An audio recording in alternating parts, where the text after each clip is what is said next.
Well, today we are going to learn something about unlearning and why it is so important to unlearn in our current economic society. The ability to unlearn is extremely important for a wide variety of reasons, including the changing dynamics of business, the environment, politics, society, and technology.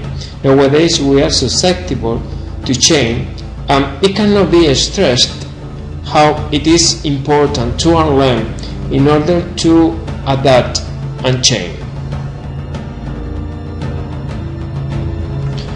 There are two different kinds of unlearning processes.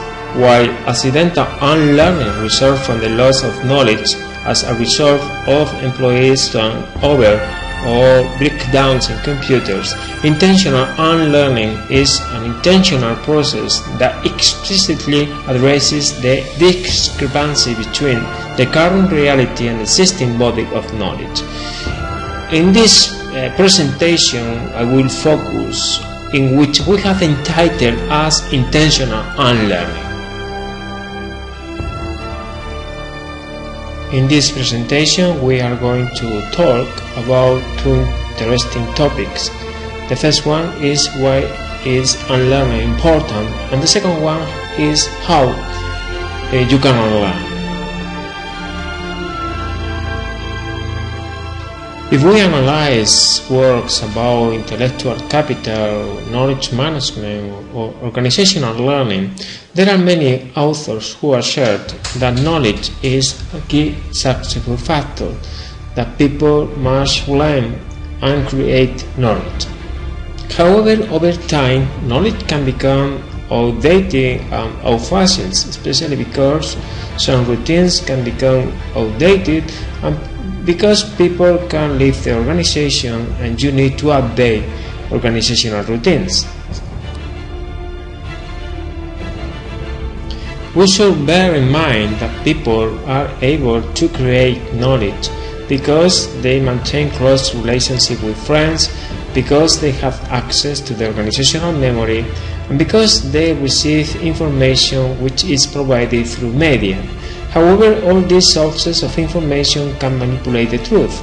We should consider that people learn and create knowledge within a context, and context can be defined as a certain statement or body of information that explains or gives meanings to words, ideas, or actions. That means that people can create stereotypes, mental models, and mindsets about the world that are partially true, and therefore can provide them with incorrect assumptions and can provide them with incorrect information and can make incorrect decisions because of that. Let me give you an example.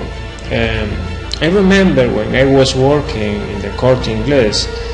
The Corte Inglés is an important department store in Spain, and in the 90s, El Corte Inglés took over Galerías Preciados, and a lot of people had to learn new skills and habits.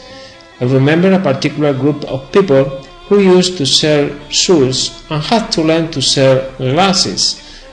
It was very fun because their first reaction when they had to deal with customers was to look at the customer's feet, and then later they look at the customer's eyes. And this is something correct, especially when you are trying to sell glasses and you require specific information about the face of your customers. For instance, the distance between pupils, the eyes color, or the hair color. All this information is relevant to select an appropriate pair of glasses for your customers. How we solve these problems? We teach people a new habit.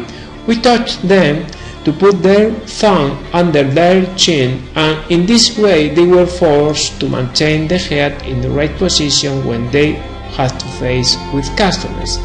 And this is basically intentional unlearning, is to learn a new habit, and while you are learning this new habit, you are forgetting your incorrect habit.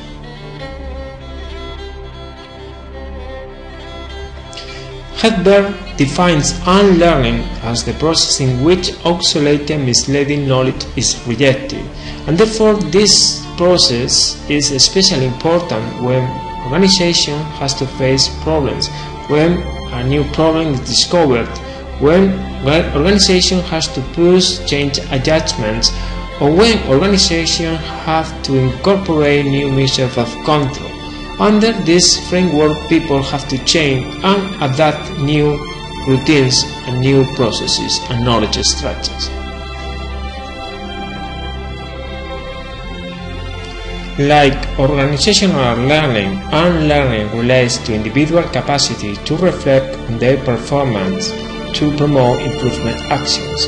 We think that people are able to learn by thinking, speaking, and doing things, and people are able to unlearn by thinking, speaking, and undoing things.